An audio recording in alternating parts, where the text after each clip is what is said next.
Hi மக்களே, welcome to ஆரோக்கிய சமையல். இன்றைக்கி நம்ம பட்டாணி கிரேவி எப்படி செய்கிறதுன்னு பார்ப்போமா?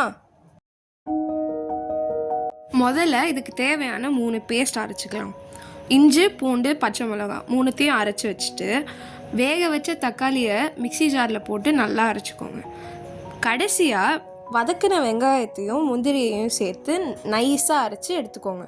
ஒரு கடாயில் எண்ணெய் சூடானோடனே பட்டை, கிராம்பு, கடல் பாசி, ஏலக்காய் போட்டு தாளிச்சிட்டு நைஸாக நறுக்கின வெங்காயத்தை போட்டுட்டு சில்லி கார்லிக் பேஸ்ட்டையும் சேர்த்து நல்லா வதக்குங்க.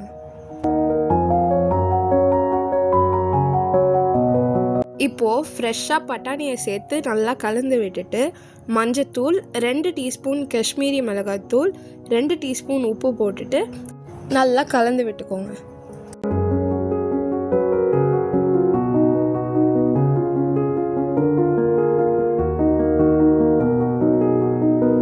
இப்போது அரைச்ச தக்காளியை சேர்த்துட்டு கொஞ்சமாக தண்ணி ஊற்றி மூடி ஒரு 15 நிமிஷத்துக்கு வேக வச்சுக்கோங்க.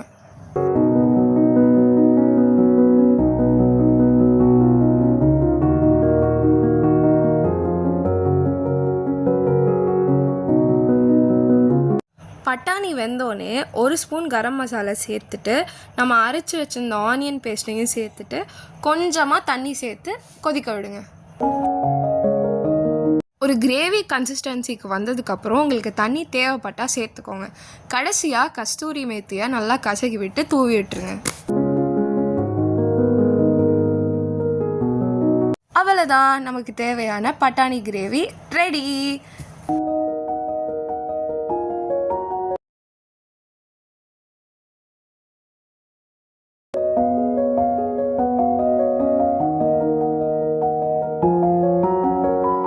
இன்னொரு ஹெல்த்தியான ரெசிபியோடு உங்களை சந்திக்கிறேன்.